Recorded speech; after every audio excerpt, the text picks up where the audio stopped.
Domin samun sabbin bidiyon mu, danna subscribe, sannan ku danna alamar ƙararrawa domin samun sabbin bidiyon mu da zarar an ɗora. Za ku iya danna mana alamar like domin samun bidiyon mu akan Google.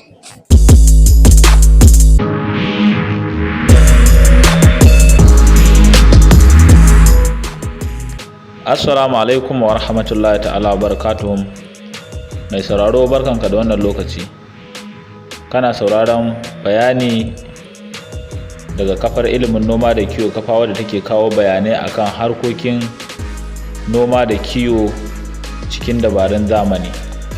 A wannan kafa muna kawo bayani akan yadda za a yi noma ko kuma kiwo a zamanance ta hanyoyin zamani, ta yadda mutane za su bi su inganta samun su da kuma tsarin kiwon su ko noman su.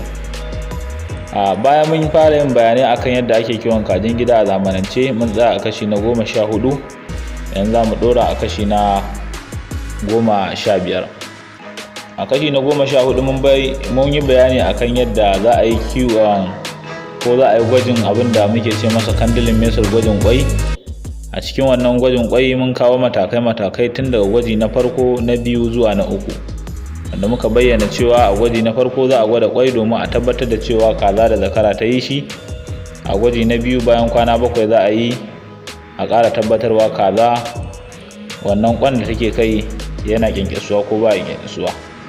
A gwaji na uku muka ce za a yi domin a tabbatar kwan yana da rai ko ba shi da rai, wato a tabbatar ya mutu ko kuma yana da rai. A wannan bayani za mu yi bayani ne akan yadda kajin gidan za a iya saka su yi kyankyasa kusan a rana guda, idan wato kajin ne za su yi kyankyasar da kansu, kamar yadda injin incubator ko kuma injin kyankyasa yake yi da kansa. Kamar yadda yake a bayanan da ya gabata akan yadda za a ware kwan da za a sa wa kaji su kyankyashe. To a wannan bayani akwai hikimomi da dabarun da mutum zai amfani da su domin su kyankyashe masa a rana guda, kamar a injin kyankyasa, kamar yadda na faɗa a baya. Amma bari mu waiwayi batu akan dafaffen kwai da muka taɓa bayanin sa a cikin bidiyon da muka saki na 10 zuwa na 11, da kuma yadda idan kaji sun yi kwai a kowace rana muke ɗaukewa a cikin wancan bayanin da mun bayyana. Haka kuma a bayan dai mun bayyana yadda za a saka wa kaji kwan da zarar sun daina sun shiga kwanci akan dafaffen kwai da muka bayyana yadda za a sa shi.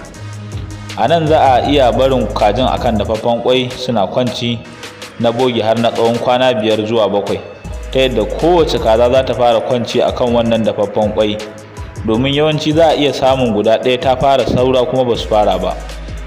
Kafin cikar sauran kwanakin sai a kyale waɗanda suka fara kwancin akan wannan dafaffen kwai har a hankali saura su rika shiga kwanci akan wannan dafaffen kwai. Wannan tsari ana amfani da shi ne ga wanda ke da kaji sa'annin juna kuma suka fara kwai a lokaci guda. Idan aka samu wanda suka ƙi shiga kwanci kuma sai a kyale su, matukar mafi akasari sun fara kwancin. Don haka waɗanda ba su fara ba sai a ba su sabuwar dama kamar ta kwana 3.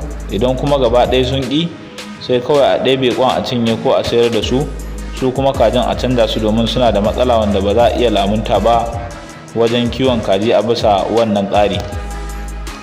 Bayan mafi akasarin kaji ko duka sun fara kyankyasa akan wannan dafaffen kwai, sai a kirga duka adadin kwan da aka tantance, wanda kamar yadda muka yi bayani a baya.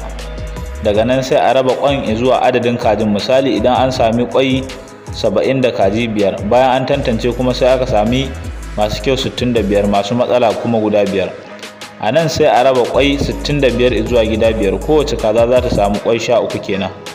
Yadda za a yi wajen sawar kuma shine da dare za a zo a rika ɗaga kajin ɗaya bayan ɗaya, ana cire dafaffen kwan da aka saka musu, ana sanya musu sabon kwan da muka yi bayani a baya wadda suka yi da kansu. A mafi yawanci dai kajin gida kan iya rufe kwai 15 daidai a lokacin da suke kwanci, sai dai ya fi faruwa ne akan kaji 'yan mata a kyankyasa su ta farko. Amma idan kaza ta fara tsufa za ta iya rufe kwai 15 zuwa 25 ma. Hakan ya danganta da faɗin da take ƙarawa a lokacin da take tsufa, kuma take ƙara ƙwarewa wajen iya ƙyanƙyasa tare da kuma yanayin lafiyarta da irin abincin da take ci. Daga ƙarshe, idan aka aiwatar da duk yadda aka buƙata, kajin gaba ɗaya za su iya ƙyanƙyashe 'ya'yansu a lokaci guda ba tare da bambanci ba, saboda a lokaci guda aka saka musu ƙwan. Sannan kowa yana da kyau ya sani kaza tana ƙyanƙyashe ƙwanta ne a cikin kwana 18 zuwa 21. Idan ya ɗan ƙaru ne ake samun ƙarin awa 6 a kai. Wannan a ƙyanƙyasa bisa ƙa'ida kenan, sai dai za a iya samun ƙari idan har ya kasance kazar ba ta zama a kan ƙwan, tana yawan fita neman abinci da dai sauransu. Don haka cikin wannan tsarin gaba ɗaya ma babu batu akan yadda kaza za ta tafi ta je ta nemo abinci. Don haka a cikin mun bayyana yadda mai kaza zai samarwa da kajinsa abinci a maternity, wato wurin ƙyanƙyasa su, ba tare da suna yawan fita zuwa wani wuri neman abinci ba. A gaba za mu bayyana amfanin hakan ta yadda zai taimaka kaza ta sake komawa kwai, da kuma ribar yin hakan ga mai kiwon kaji. A nan na kawo ƙarshen wannan kashi. Insha Allah a kashi na gaba za mu kawo ƙarshen bayaninmu na kiwon kajin gida a zamanance bisa wannan tsari. Sai ku ci gaba da bibiyar mu, ku danna mana subscribe domin samun sabbin bidiyon mu da zarar mun dora. A nan gaba kuma za mu ci gaba da kawo bayanai akan kowane bangare na harkar noma da kiwo. Insha Allah muna tare da ku, muna kuma shirye da amsa tambayoyinku da za ku yi mana. Bissalam.